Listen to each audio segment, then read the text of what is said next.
ये जो करप्शन के इल्जामात लग रहे हैं केपी हुकूमत पे, सिर्फ 5-6 महीने के अंदर, अभी 5-6 महीने हुए हैं सिर्फ अली अमीन गंडापुर को चीफ मिनिस्टर बने, और जो पीटीआई खैबर पख्तूनख्वा में रिफ्ट्स इख्तलाफात, ये हो क्या रहा है खैबर पख्तूनख्वा में, और गवर्नेंस की सूरत हाल क्या है?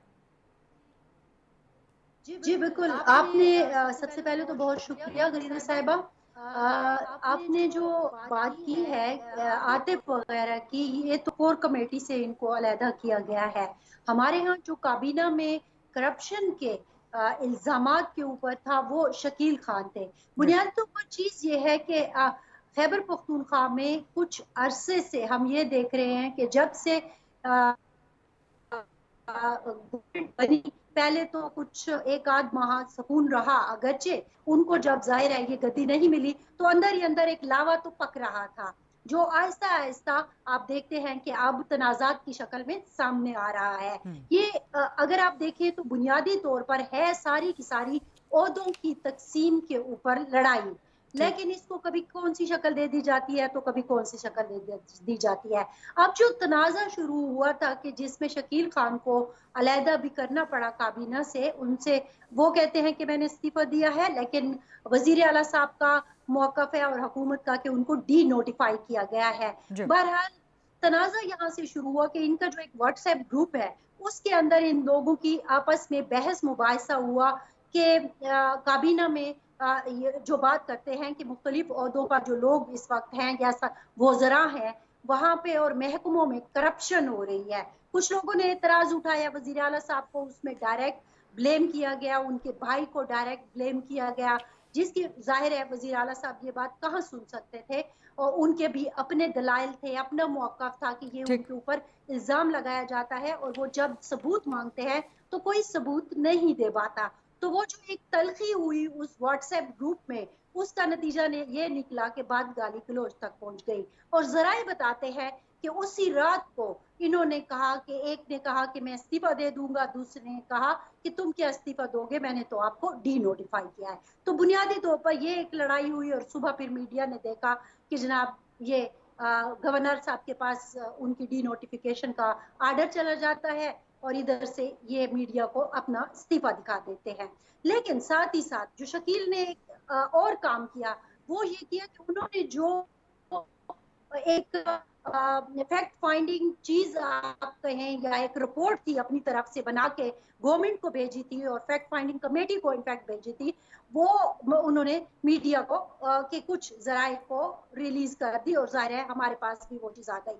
वो बहुत ही खौफनाक किस्म के वो 5-6 पेपर्स थे जो मीडिया को दिए गए या अपने लोगों को दिए गए, और उसमें तो वाजे तौर पर फैक्ट्स एंड फिगर जो है वो सामने आ गए कि किस तरह अरबों की लड़ाई थी और फिर उसके बाद अरब रुपयों की मैं बात कर रही हूँ, और फिर किस तरह किसने कितने करोड़ हिस्सा लिया। और शकील साहब कहते हैं कि मुझे भी कहा गया कि आप का ये हिस्सा है और गाड़ी की भी ऑफर की गई जो मैंने नहीं ली, तो फिर उसके बाद ये सिलसिला हुआ। अच्छा, ये सिर्फ बात यहाँ तक खत्म नहीं होती।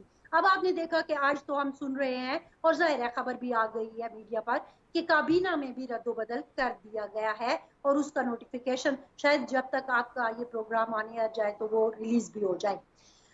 तो मामलात हैं और बड़े खतरनाक मामलात हैं।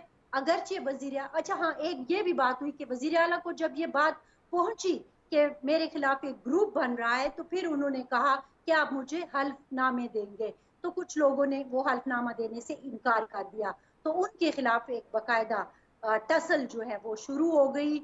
अब इसमें मुख्तलिफ ग्रुप्स हैं, आप कह सकते हैं कि मर्दान का सवारी का ग्रुप, फिर पेशावर का ग्रुप है, फिर उसके बाद अगर आप देखा जाए तो हजारा का एक ग्रुप है जो मरकज में भी है। ये सारे आपस में जो है लड़ाई इस वक्त हो रही है।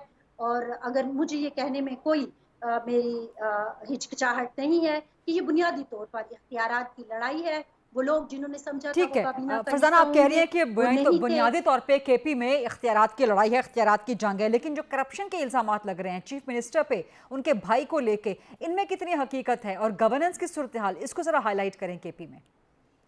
अब आपने कहा कि कहानियां हैं या फिर हकायक है। सच्ची बात तो यह है कि पख्तूनख्वा के लोग हमारे पास भी बहुत सारे ऐसी चीजें हैं कि जिसमें रिश्वत का बाजार तो गर्म है। बहुत सारे जो इवन के मुलाजमतें हैं वो भी उनके भी रेट्स हैं, और वो कोई लाखों में नहीं बल्कि अब बात करोड़ों पर चली गई है। तो ये अच्छा। चीज तो मतलब हर एक जॉब की अपनी अपनी एक डिमांड है कि क्या उसकी जो पैसे मांगे जा रहे हैं 30 लाख से आप शुरू हो जाएं और उसके बाद किसी भी उसकी कोई हद नहीं है। ये अच्छा। बात तो सही है, और लोग हमें बताते भी नजर आते हैं, और कई ऐसे हैं जिन्होंने हमारे सामने पैसे दिए भी। एक तो ये सूरत हाल है कि ऐसा हम नहीं कह सकते कि खैबर पख्तूनख्वा में रिश्वत नहीं चल रही है। जॉब्स पे रिश्वत चल रही है, मुख्तलिफ मामलात पे पैसे लिए और दिए जा रहे हैं, लेन देन का बाजार गर्म है, इसमें कोई शक नहीं है। इवन के जो ठेके मिल रहे हैं, अगर मैं उनकी भी आपको बताऊं तो बहुत सारे लोगों ने मुझे बताया कि ये इस तरह हमसे डिमांड की जाती है। हमें बाज़-औक़ात एक बंदे ने जब आके बताया कि एजी ऑफिस में उनसे इतने की डिमांड की गई, तो मैंने वैसे ही उन्हें मुस्कुराते हुए कहा ज़राए मजाक कि वज़ीर आला साहब ने कहा था ईंट उठाइए और उसको मारिए। तो उन्होंने कहा कि अच्छा, तो फिर ईंट नहीं, यहाँ तो ईंटें चाहिए होंगी।